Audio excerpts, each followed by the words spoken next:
Good afternoon, everyone. Welcome to this afternoon session with Dr. Louise Marshall. We're going to be talking together about Burgundy. I will introduce Louise to you shortly, but before I do that, I just want to start with our acknowledgement of country. Limelight Arts Travel acknowledges the Gadigal people of the Eora Nation. They are the traditional custodians of the land on which we're hosting this webinar today. We pay our respect to elders past and present and to any Aboriginal or Torres Strait Islander people who are joining us today. Welcome and welcome, Louise. Thank you you for joining us. I'm going to stop sharing that introductory slide so that we can see one another better. Yep. Louise, thank you so much for joining us today. As I said, I'm just going to introduce you, although I suspect for some of the people who are attending today, you don't require much introduction, but I'll do so anyway. Louise Marshall is an art historian with a PhD from the University of Pennsylvania. Her research specialization is in Italian art of the Middle Ages and Renaissance, particularly the representation of saints associated with the plague. Maybe we can find a way to work that into today's conversation. Well, they're pretty ubiquitous. St. Sebastian and St. Roch, they turn up a lot. They do. Funny about that, isn't it? Yeah. And Louise taught in the Department of Art History at the University of Sydney for more than 30 years. She supervised numerous postgraduate candidates there. We crossed paths obliquely there. And so I know from personal experience what a respected and passionate and informed educator Louise is. She has published her research in numerous academic journals and books. You were recently the subject of a lovely new festschrift on the occasion of your retirement. Congratulations. Yes. And you're currently at work on a monograph about images of the plague in Italian Renaissance art. Indeed. Yep. So Louise, probably for people who are showing up today, you're known as a public speaker and as an authority, a public authority on Italian art, on medieval Italian art in particular. So people might know you from your lectures at the Art Gallery of New South Wales, but you've also lectured in conjunction with the Italian Institute of Culture here in Sydney and also with the National Gallery of Victoria. Louise, thank you so much. Canberra as well. Yep. Goes on. It could be a very long list. Your Honour, yes. We're very pleased to have you here this afternoon to talk about Burgundy, but also just very pleased to be working with you on this tour to Burgundy next year in May and on other tours as well. Thank you for making the time today, given that you're shortly off to lead a tour in Istanbul, Ravenna and Venice. Yes. Thank you for making the time.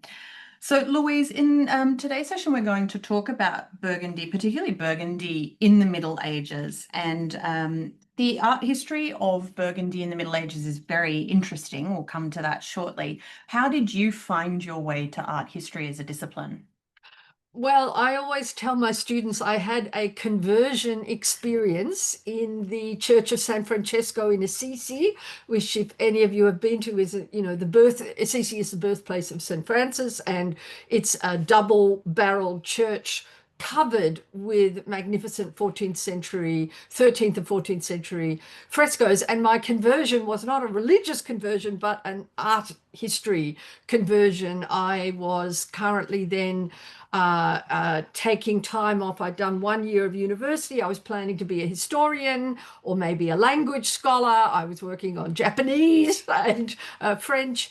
And then I saw these incredible frescoes in the upper church, the life of St. Francis.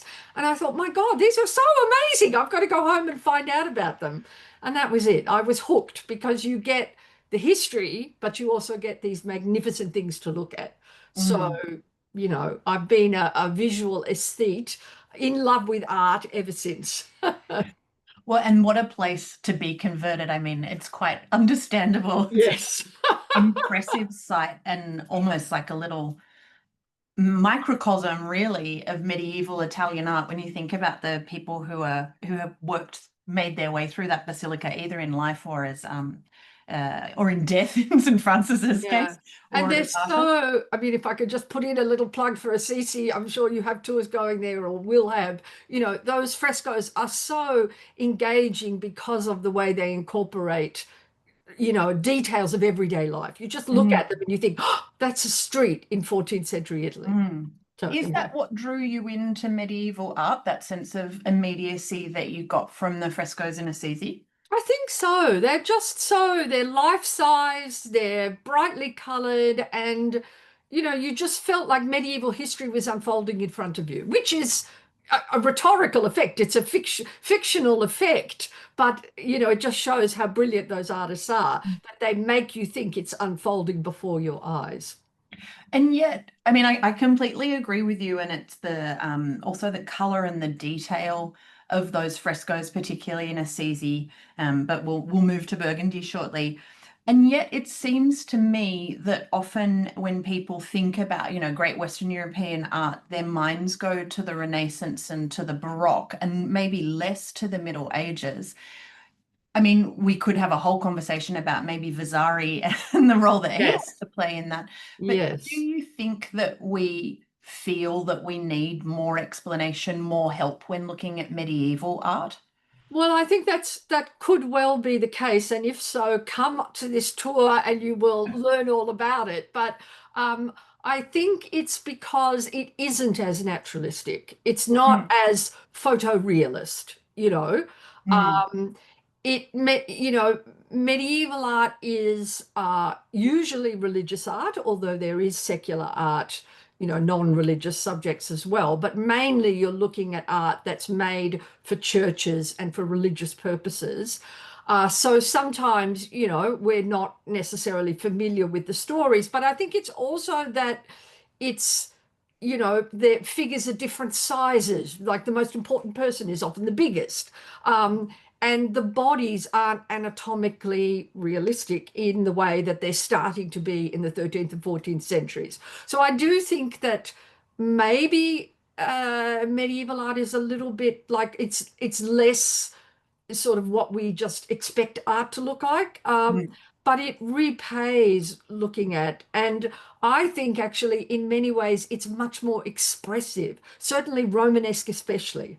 Yeah, yeah. Let's get into the Romanesque because I suppose Yeah. in terms of the art of Burgundy, the Romanesque and a kind of a small fraction of the Gothic would be Yep. maybe two periods that are particularly well represented there.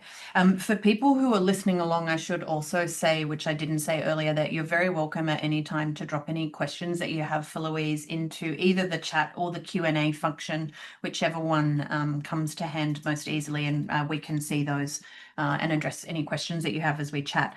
Romanesque, I mean, I would love to call this tour Romanesque Burgundy, but I don't think Romanesque in a tour title is a big seller, Louis. No, no, but I agree. It should be. I mean, So it's what is the Romanesque for people who are listening along? well, the Romanesque is, you know, fabulous and fantabulous. It is basically when Europe calms down after all the barbarian invasions. So after the year 1000, we've had in the so-called Dark Ages, you have waves of invaders coming from Central and Northern Europe, the Lombards and the Huns and etc., etc.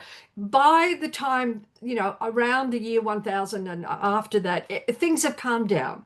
There aren't Vikings sort of attacking and pillaging as much.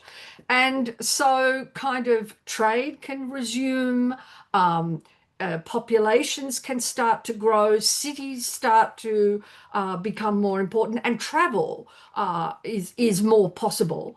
And also this is the period of monastic revival, and so there are monasteries being built, and as we'll talk about, there are very important religious orders that are founding monasteries. And indeed, there's a chronicler who says, after the year 1000, the whole of France or the whole of the world is covered with a white mantle of churches. And Mm, that is this period where we've got lots and lots of churches being built.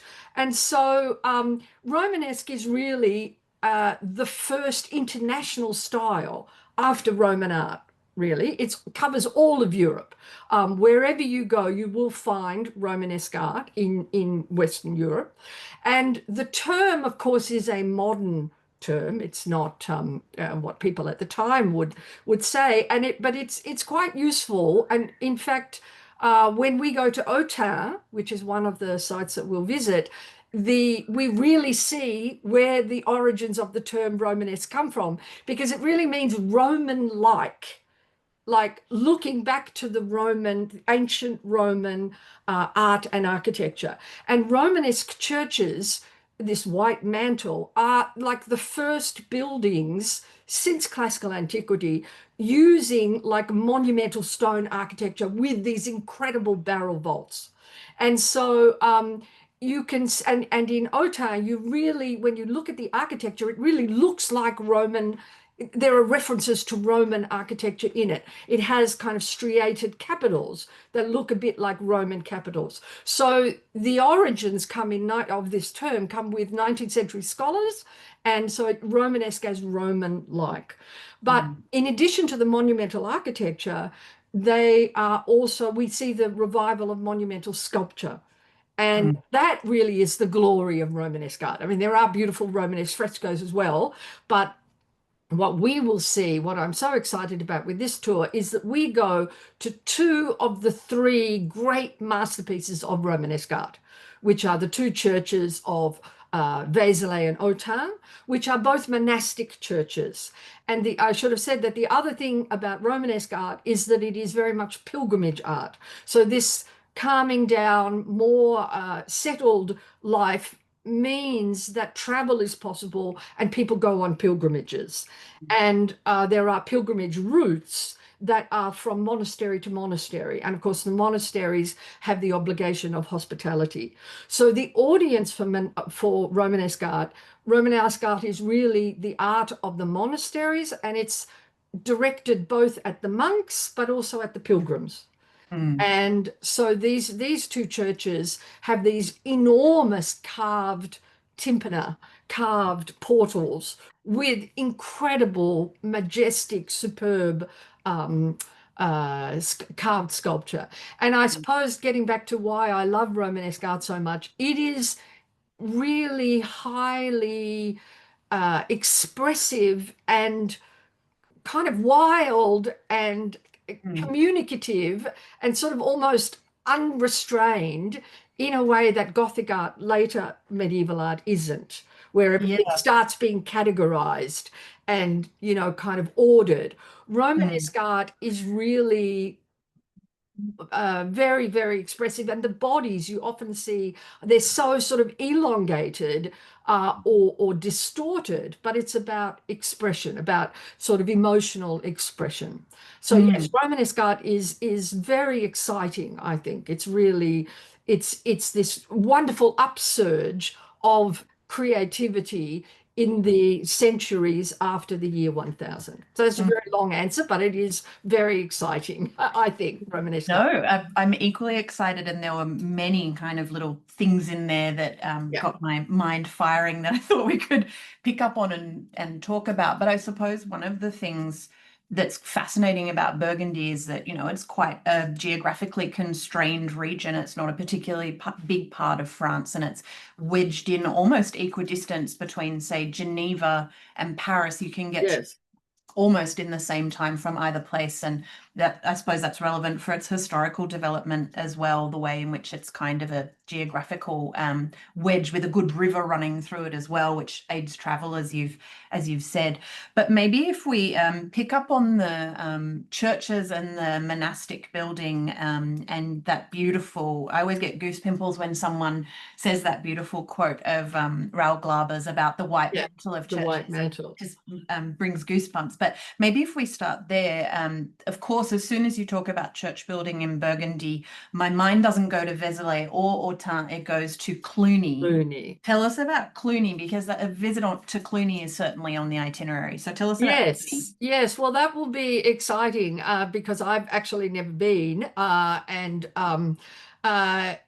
Cluny is the great monastic foundation, which, like, it is really interesting. We were just talking before, why is it in Burgundy that you get two of the most consequential monastic groupings emerging? And Don't know why particularly, we were just saying geography or what, but so Cluny is the first one, and all of these are Benedictine monastic houses. When I talked about the great flowering of monasticism and monastic foundations in the year after 1000. The idea of Western monastic life is that you kind of, you go out into the wilderness and you live in community, and you dedicate, you turn your back on the world and you dedicate yourself to service to God. And that's a kind of an ideal of Christian life since the early centuries of Christianity. You have the Benedictine rule being formulated in the earlier periods. What Cluny represents is a monastic reform movement from, I think, the 11th century, but you might correct me, my dates are a bit hazy. It is this idea of recovering, of going back to the principles of Western monasticism. And then what's distinctive about Cluny is that prior to this, all the different Benedictine houses, although they follow the same rule, they're all independent. Each one is kind of like founded by a local lord. And although they are all Benedictines, they aren't really that sort of connected to each other. Cluny is very much a community of a founding house, the mother house of the order, and then they send out groups to found new abbeys, but that are very dependent on Cluny. So Cluny is a whole kind of new grouping of Benedictine monasticism that becomes tremendously successful. And there are Cluniac houses, networks, because then the daughter houses then go and found their own network. So it's daughter house to daughter house to daughter house, all going back to Cluny. So it's this kind of empire of monastic houses. And they become, because they are so respected, they're given lots of money, lots of grants of land, and they become extraordinarily wealthy. And so they are known for the splendor of their art and architecture. And in fact, both, I mentioned Autun and Vézelay, they are both Cluniac houses. Cluny builds this series, in fact, because they get more and more wealthy, so they build bigger and bigger churches. And so the third, I think it's Cluny 3 is the last version that we, of the mother house of Cluny. And it's meant to have been an extraordinarily rich, sumptuous, large, magnificent work of Romanesque architecture. Unfortunately, it does not survive because being so wealthy, even in later centuries, it became a target of revolutionary anger and was destroyed during the Revolution, the French Revolution. But there are fragments of some of the capitals, parts of the capitals left. And, just going to the site, I think will be very evocative. But so, yes, this sort of network of Cluniac houses, which are along the pilgrimage roads, the pilgrimage routes. And so all of these Cluniac monasteries all look back to the mother house of Cluny. So it's tremendously influential as a religious order in this period, in the medieval period. And it's one of the things I really like about this tour, because I've been lucky enough to lead it, that you start with the visit to Cluny, where a lot of imagination is sadly required, as you say, because of that 19th century fate that it suffered. But then towards the end of the tour, you find yourself at Fontenay, which that to me is one of the highlights of the tour, sleeper hit of the tour, which is almost, well, not perfectly preserved, but much better preserved monastery from almost the end of the period you're looking at on your tour. And your other big group of monks at Fontenay, that's the Cistercians. So they also arose in Burgundy. So tell us, before we move to town, tell us a little bit more about these monastic groupings when it comes to the Cistercians. Well, because once again, these are still Benedictines, but, Cluny becomes so big, so wealthy, so, renowned. and you know, incredibly lavishly decorated with sculpture everywhere, as we will see when we go to Autun and to Vézelay, that it provoked a reaction. And so the Cistercians are the reformers against the original reformers. You know, you get so successful, you kind of lose your message, you know, and so you need someone like Bernard Clairvaux is often thought of as the founder. He's not actually one of the founder, but he's an incredibly influential and kind of magnetic, charismatic figure.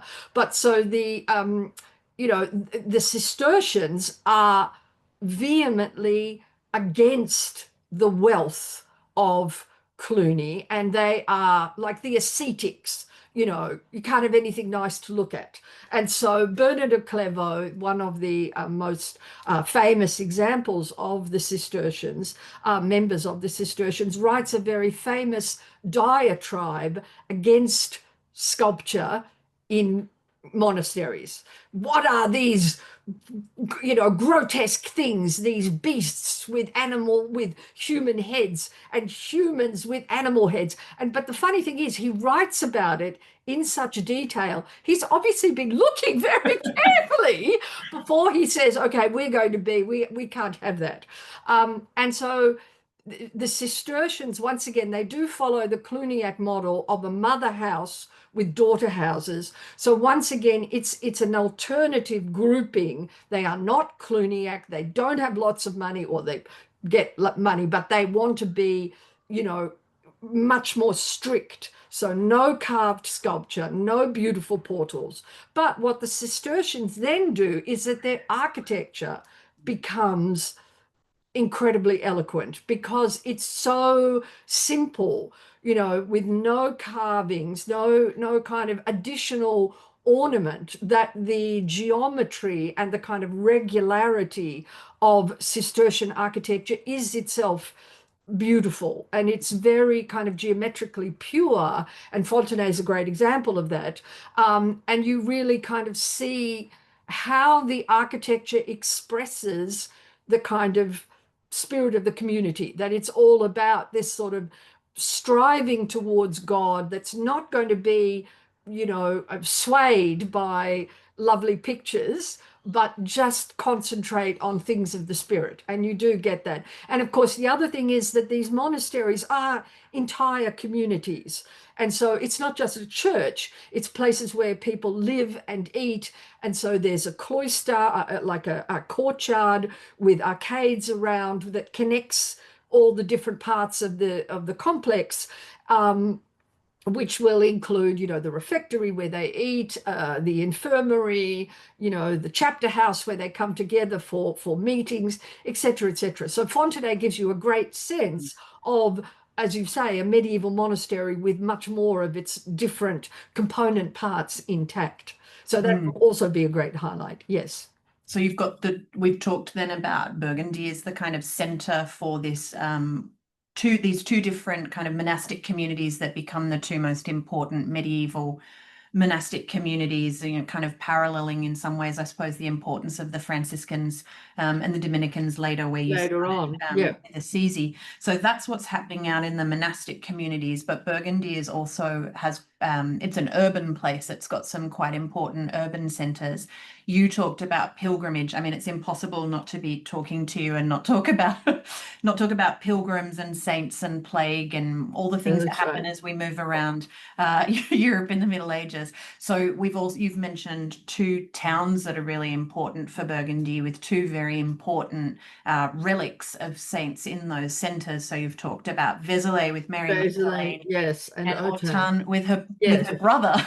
Yes, indeed. So that I should have said, when people are going on pilgrimage, what they mainly want to do is they're going to see saints, and saints through their bodies. So it's the relics of the saints.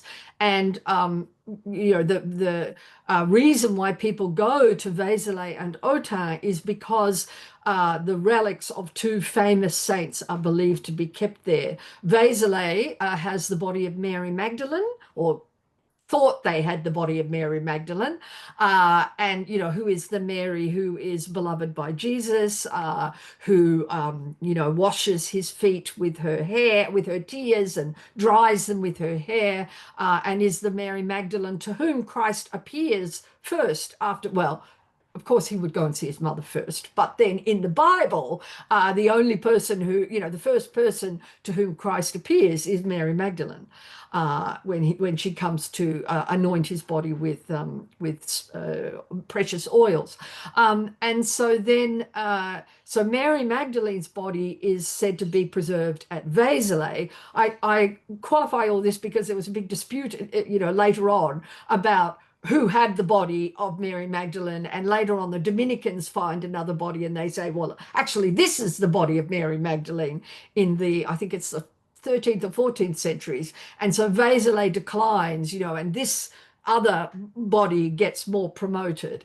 But so during the Middle Ages, Vézelay was famous for the body of Mary Magdalene, and then Autun says, oh well, but we have Saint Lazarus. And Lazarus, again, according to not so much the Bible but stories that are told around these figures, Lazarus is the brother of Mary Magdalene, and he's the one that Christ brings back to life, resurrects from the dead. And the resurrection of Lazarus is a very famous, celebrated miracle of Christ. So yes, it's the bodies of the saint. And the idea, of course, is that the saint, has gone up to heaven, but they've left their body here, and the person of the saint is in the body. And can be, and indeed in the tiniest fragment of the body. So even actually, if you've only got a fingernail of Saint Lazarus in a casket somewhere, in a chapel, if you pray to that relic, you will get the whole Saint Lazarus. You're not just speaking to his fingernail.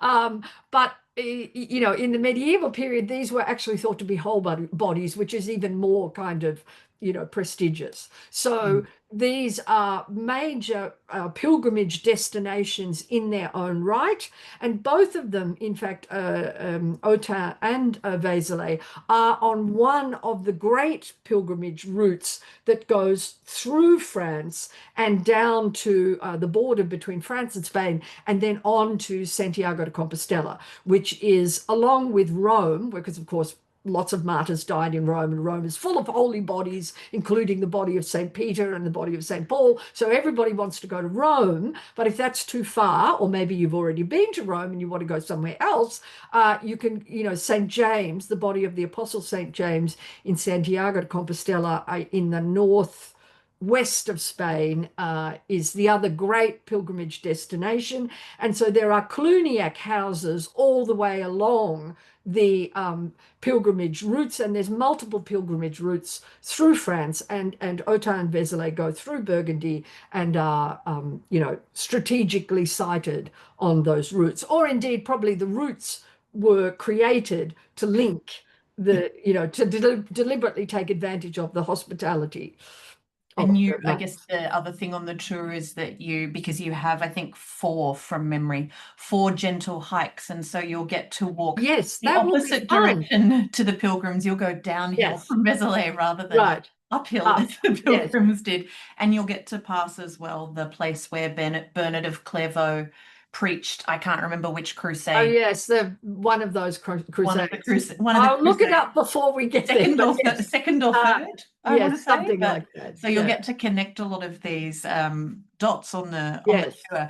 I mean, we've talked right at the beginning. We were talking about medieval art and how maybe there's this perception that you need a little bit more help to be able to get into even the mentality, perhaps, of the Middle Ages. You talked about, the idea that a saint's fingernail can have the same spiritual impact as their entire body, or them standing alive in front of you, which I think is often a hard kind of concept for us to grasp.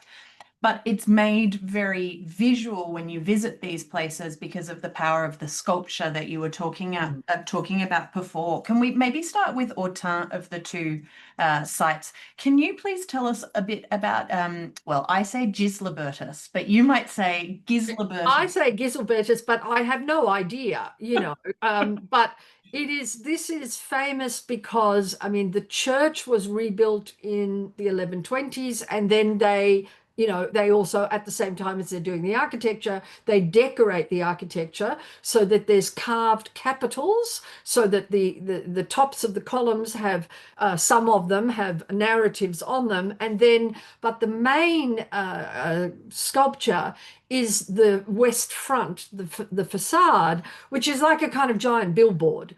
And it's very much, addressed to the pilgrims who are coming, but also to the monks, because what it represents is the Last Judgment, which is Christ coming to judge the quick and the dead at the end of time. This is when, and you see the dead being raised from their graves in the lowest part, the lintel. There's all these little people coming out. There's also some pilgrims on one side, and then there's this huge Christ in the center. And then on one side is the saved, and Michael judging the souls of the dead. And there are demons, fabulous, fabulous demons at Autun, who are trying to falsely weigh the scales. So the demons are climbing up and trying to weigh down the pan with the soul on the other side, but it doesn't work, of course. And, Michael judges fairly and the soul gets taken to heaven. But of course, on the other side is hell and tortures, etc. And the really remarkable thing about Autun also is that it is actually signed, so that there's a signature in Latin that says Gislebertus hoc opus fecit, or maybe it says me fecit, I can't remember. But basically, Gislebertus did this in Latin. And so Gislebertus, we don't know how to say it. We need someone from, that period to tell us, but is thought to be the master carver at the head of the workshop. It's important to say it can't just be one person, it's a team of sculptors working on site. But Gislebertus is the head, the inventor, and his style is very characteristic and is supremely eloquent. It is really interesting. I remember a long time ago having a conversation with someone who said, "Oh, I don't like Autun, I don't like Romanesque art because it's all about terror and judgment and damnation." But the thing is, yes, there is, of course, the Last Judgment is a very scary event that's being projected here to say to the pilgrims, remember what's coming at the end of time and make sure you live rightly and you do good works, including going on a pilgrimage. That's a very good thing to do. That gets you lots of spiritual brownie points at the end of time.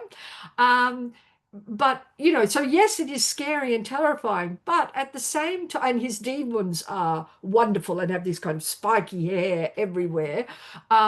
But at the same time, it's full of tenderness and love and this kind of gorgeous caring, particularly as, for instance, the representation of the angels. And like I think it's Michael, when as he's judging, there are these little souls like nestled against his legs, and his drapery kind of curves around to kind of encompass the little figures.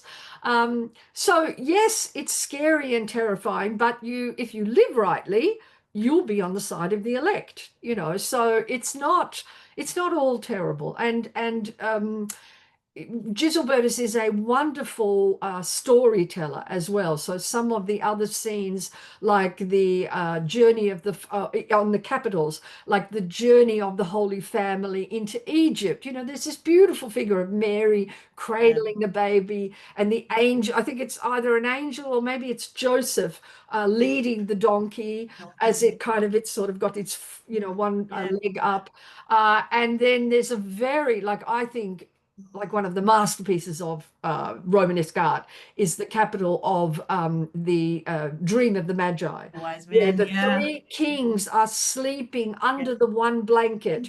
With the blanket has this kind of semicircle lines, so it's very rhythmic. And the angel is leaning over and just touching the fingers of one of the kings, and the king opens his eyes because he's about to get an angelic revelation that says, don't go back to see Herod.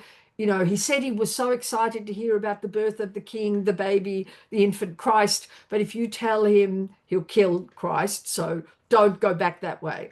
I think we've got the favorite. I think we've got the same favorite scene. Yes, The wise men are my favorite as well. But I think what you've drawn out is how important the small details are. yes, And I think something that's very special in Burgundy there, but also Vézelay, and then also in Dijon. I mean, leaping over time a little bit, but yes. coming into the late 14th and early 15th century with someone like Klaus Sluter, another great sculptor who worked in Burgundy, you can get up quite close to a lot of the Mm, sculptures and see how things like the eyes on that one wise man who's awake, it's just a drill that's right. hole. There's nothing else. Yes. There's one little hole, Yep. and that tells you he's Yep.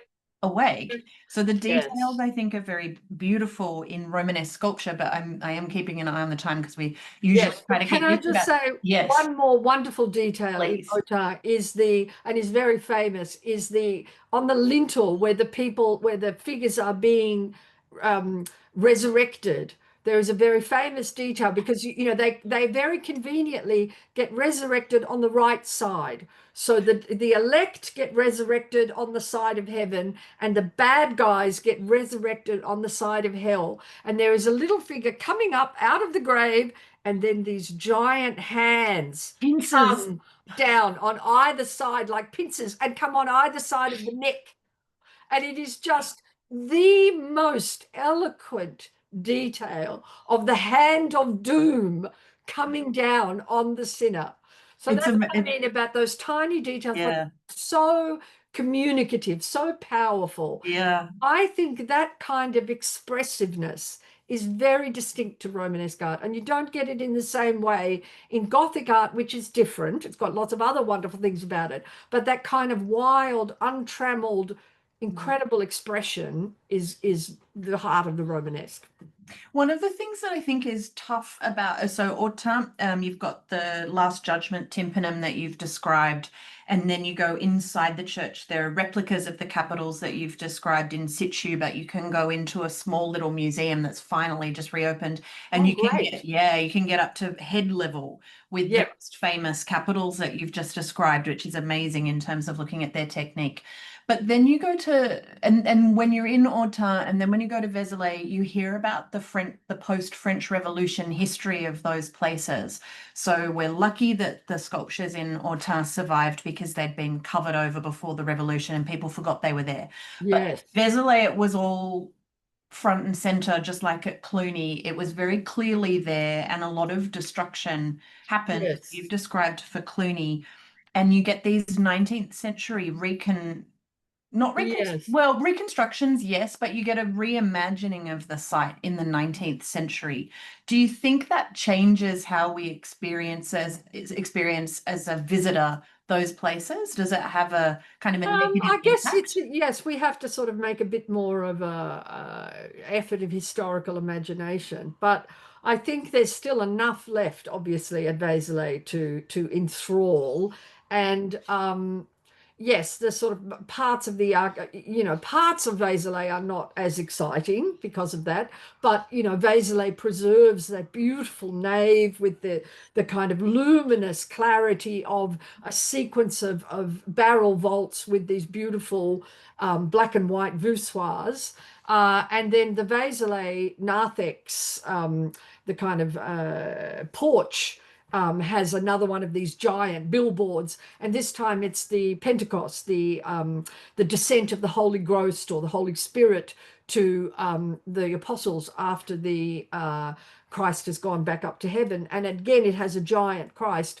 That one's more complicated. We'll have to look at it in detail, but you see again the kind of animating spirit and the way they all look incredibly windblown. The draperies are so expressive. So, once again, it's a beautiful sculpture. So, yes, I mean, but I suppose with the 19th century, reconstructions and historical reconstructions, historical interventions, at least we have to thank them that they're still, the works and the buildings are still there. So thank you, whatever his name is. Viollet-le-Duc. Viollet-le-Duc.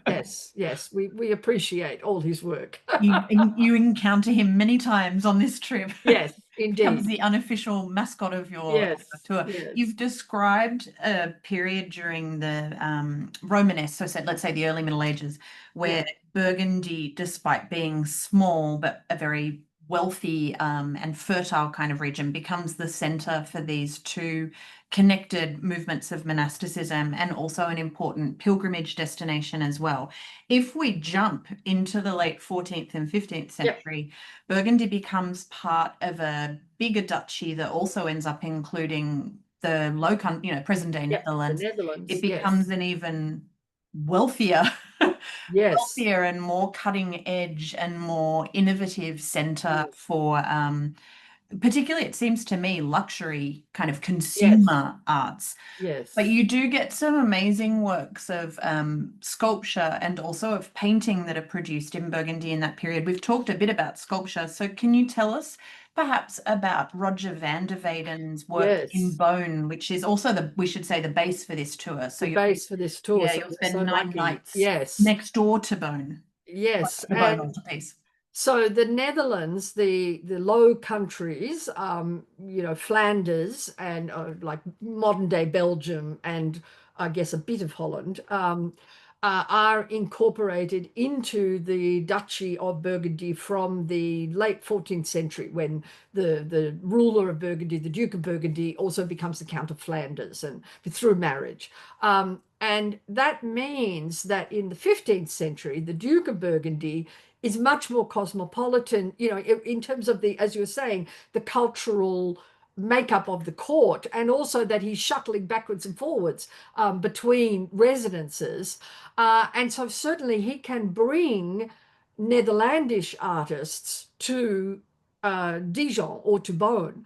And so he does that both, various dukes do that for sculpture and for painting. And the Netherlands in the 15th century is the basis for very sophisticated painting with different techniques to what you see in Southern Europe, in Italy. The use of oil painting is really developed, pioneered there from the beginning of the 15th century. So by the mid-15th century, you have these wonderful artists, and particularly first Jan van Eyck and then Roger van der Weyden. And so Roger van der Weyden is asked to make a work of art for the hospital that is founded by, it's Nicholas Rollin, isn't it? The Chancellor, the kind of second in command to the Duke of Burgundy.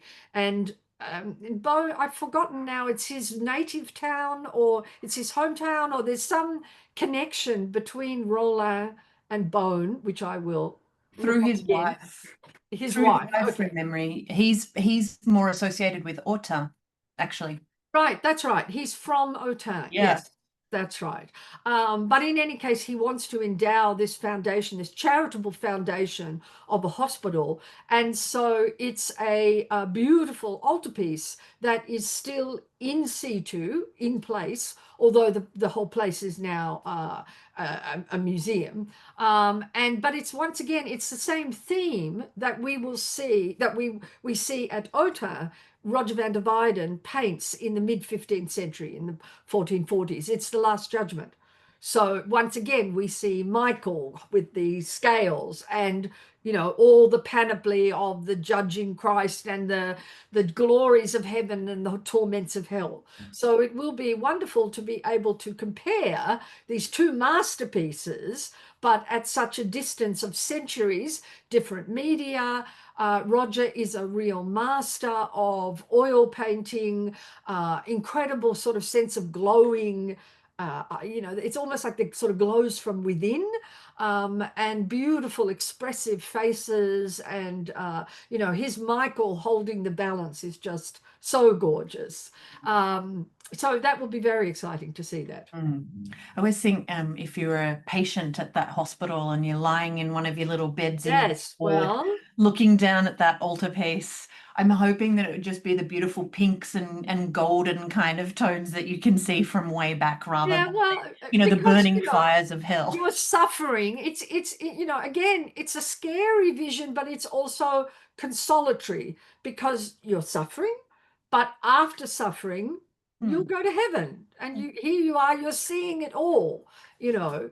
And of course, the Christian doctrine is like, you know, there's the last judgment at the end of time, but there's also a sort of personal, immediate judgment straight after death, where your soul, at least, may, if you're really good, your soul might go straight to heaven. If you're really bad, your soul might go, you know, to hell. But otherwise, your soul goes and works off your, you know, venial sins in purgatory. But so, you know, it's meant to be, you know, salvation, life after death. It's meant to console and inspire as much as it is to say, Last Judgment is coming, mend your ways, you know, live right. But I think for hospital patients, I think the emphasis is more on consolation. But Yeah, yeah. And you're not entirely convinced. Well, we'll have to go and have a look at it. I'm thinking there's also an aspect of community, though, I suppose, in Yes. that it's an open ward. Everyone's in there. You're all in there together. All And the men, though, the women would be in a different ward. Although, actually, if it's in the chapel, they might have had a division between men and women or something. yeah, they had little kind of tents Right. to keep the spaces divided, but everyone can look down Everyone can see. and Yes. see it. And there's a community, there's certainly a community in that painting, isn't there? Because while Last Judgment is happening, there's a whole community of saints who are present and correct, Yes. you know, Yes. enveloping you. And who will intercede on your behalf with God at the end of time. Yeah. That makes me feel somewhat Yes. better.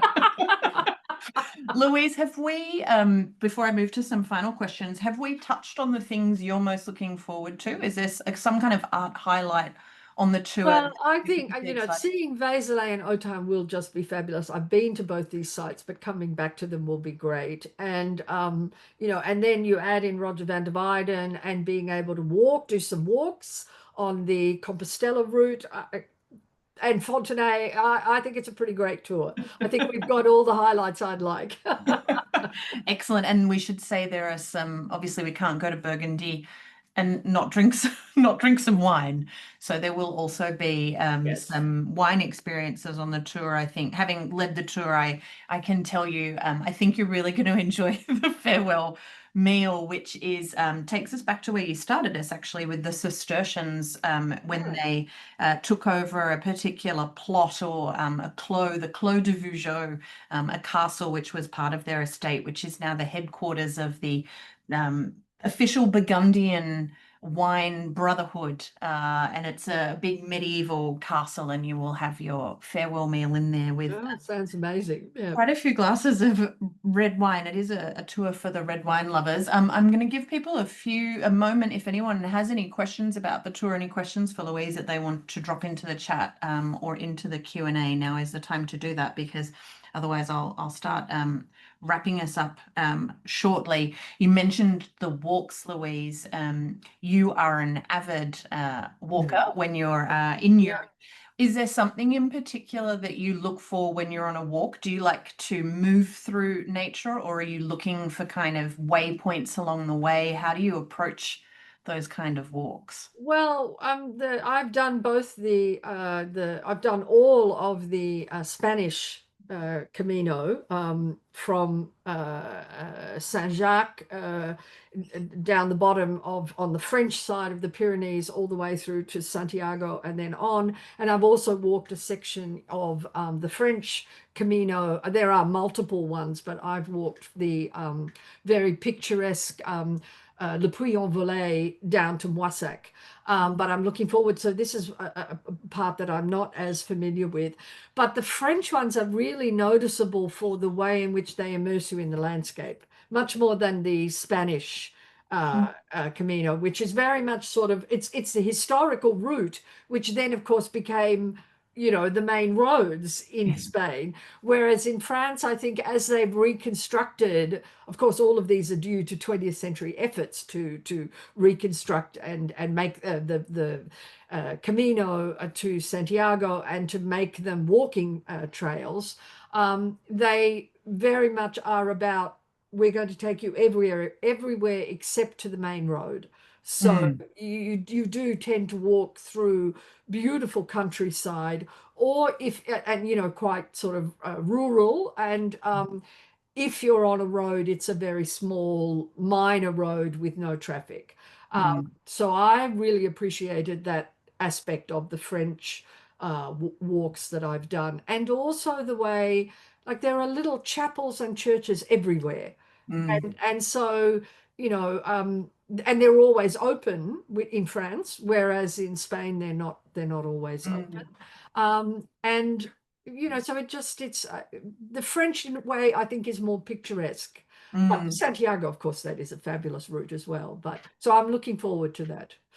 Yeah, Santiago is still on my list, but I think you've characterized the walks on this tour very well. Most of them are on, I guess, what Europeans would call white roads, so graded but not major roads. Most of the walks, we've had a question, how difficult is the walking? So if you look at the itinerary for the tour, we've put in a description of the distance that's covered, which is usually no more, I think the longest one might be 2.5 kilometers. And we've also put in the elevation. So the elevation gain on most of the walks is minimal. We've chosen flat stretches. So one walk is alongside a canal, which is Oh, extremely right. flat. Yes. Well, I should have mentioned that another thing that I'm looking forward to, of course, is the Serlio Chateau, which Oh, is we yeah, do also go to. you do. Serlio is a 16th century Italian Renaissance architect and incredibly important theorist. But he ended up, working in France, and this is a beautiful, beautiful chateau, which I have been Mm, to a long time ago. But it's right next to, from memory, the Burgundy Canal. yeah. And that is another incredibly beautiful landscape, with the canal and the green fields, and then this gorgeous chateau just down Mm, there. And it's a sort of a French version of an Italian palazzo. It's very interesting that it is, it's obviously Serlio, but he's adapted it to French tastes. And so you get that beautiful castle house. Uh, mm, right next to gorgeous, lush, at least when I was there, green, and this beautiful canal with mm, canal boats, sailing along. And I mm, do remember when I was there, and we just were there for, a visit with, and then left. And I was thinking, oh, I'd love to just hang out here because it is so beautiful. mm. So that's another extremely picturesque area that Yeah. we do go to. It is, I think, because we've talked about Burgundy as being particularly important in the Middle Ages, either right at the beginning, say from the millennium up until about well, I think you can put an end date on it, Burgundy at the beginning of the 16th century, its political fortunes take a bit of a dive. Well, indeed, the end of the 15th, when Yeah. the last Duke of Burgundy is killed in battle, and his body is found in a ditch Yeah. by Swiss mercenaries, because it's a war against the Swiss. Mm. Didn't go too well, and he ended up being killed, and that was it. Then it Yeah. reverts to the French crown, I believe. But I Um, think as a result of that, because then it really only comes back onto the map, so to speak, with the modern wine industry, I think that kind of neglect historically, as you say, it means it's that those roads preserved things. Yeah, exactly. So my yeah, lasting impression of the times I've been in Burgundy in spring, as this tour is also in spring, lush is the word. It's just so yeah. green, it's So stunning. green. But in that question about the walks, I think the longest walk is 2.5 hours on the first kind of proper day of the tour, and that's a vineyard loop around Beaune. There's the walk alongside the canal, which I think takes 45 minutes from memory. But the most demanding, Brian, who's asked a question, the most demanding walk is one up the Roche du Solutré, which was done every year by, was it de Gaulle or Mitterrand? I think it was Mitterrand. Every year he would go and walk up this bluff. And that's the most strenuous of the walks. We've got that described in the itinerary, but we should say that most of the walks you can opt out. There are places to sit and rest and wait, and because they don't, the longest one, as I said, is that loop walk. Because they don't take the whole day, certainly there are other things on the day's program that you can then join back in. So I think the Roche du Solutré, that walk is on the same day as the visit to Cluny. So certainly you wouldn't want to opt out of the visit to Cluny, as you say, but you can certainly attempt some of the walk, or all of it, or none of it, are the variations we've had on the previous tour. So some tours, the walks are harder to opt out of, but on this tour, most of them have an opt-out point, and friendly coach drivers to chat to in your French while you wait. If there are no other questions, then I might wrap the session up, if that's okay with people. Louise, thank you so much for making the time to chat to us about Burgundy. Made me want to immediately go away and learn how to pronounce Gislebertus, if nothing else. Giselbertus. I think either works. Well, let's call the whole thing off. Yes, that's right. However we say his name, I agree with you. He's a highlight of that Yeah. tour, I think, getting to see his work. Thank you very much, everyone, for attending the session. Thank you, Louise, and safe travels for your upcoming tour. Okay, thanks. Bye. Bye.